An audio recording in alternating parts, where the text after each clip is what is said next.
Bon, pour ceux que ça intéresse, je vous montre une autre méthode encore.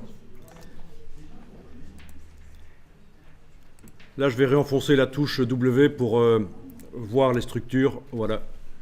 Alors, je vous montre. Hein. Regardez, vous allez tester après.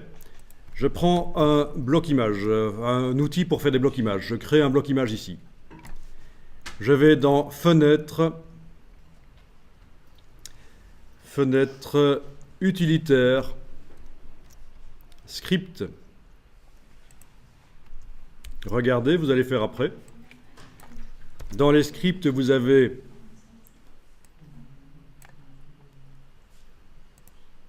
Application, Samples, JavaScript. D'accord? Dans le dossier Application, les échantillons en JavaScript, par exemple. Quand vous regarderez ça sur PC, vous allez voir qu'on a du Visual Basic et du JavaScript. C'est la même chose, en fait. Hein. Et alors, quel est le peintre le plus connu en Belgique?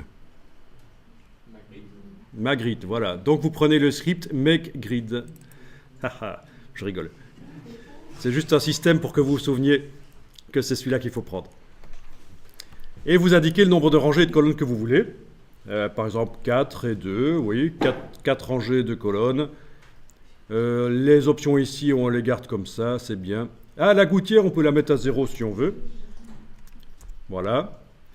On peut indiquer aussi des millimètres. C'est pas parce que InDesign vous demande des points que vous ne pouvez pas marquer autre chose dedans. Si jamais vous vouliez une gouttière avec une certaine distance. On clique sur OK.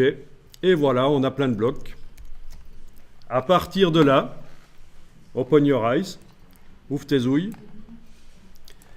Je vais faire quelque chose qui est assez intéressant, c'est du glisser-déposer, c'est-à-dire que je vais aller ouvrir mon dossier des prairies PSD, là.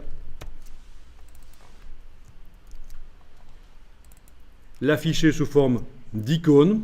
Je vous avais dit qu'il ne faut pas le faire, mais parfois c'est intéressant. Bien sûr, à partir d'un certain moment, le Mac qui a permis d'afficher des grandes icônes, c'est pas possible dans les anciens systèmes Mac. Hein. Mais ça peut se faire au départ de Bridge aussi. Voilà. OK. Et glisser, déposer dans les cases, là où je veux.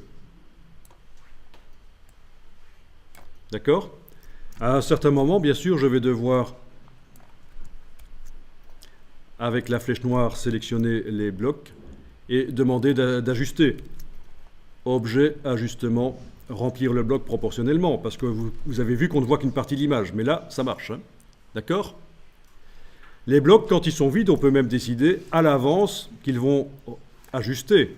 Je les sélectionne quand ils sont vides. Objet, ajustement. Option d'ajustement de bloc.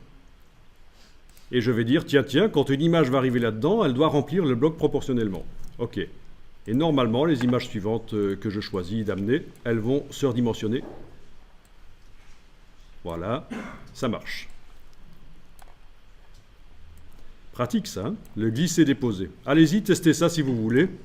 Le script Make-Grid et le glisser-déposer entre le Finder et InDesign. Ce qui vous permet, de manière interactive, intuitive, de placer les images que vous voulez, là où vous voulez dans la grille. Donc, mortalité de l'histoire, cette dernière méthode que j'ai montrée avec le script est quand même pas mal. Même si elle est un peu plus complexe que les deux premières peut-être.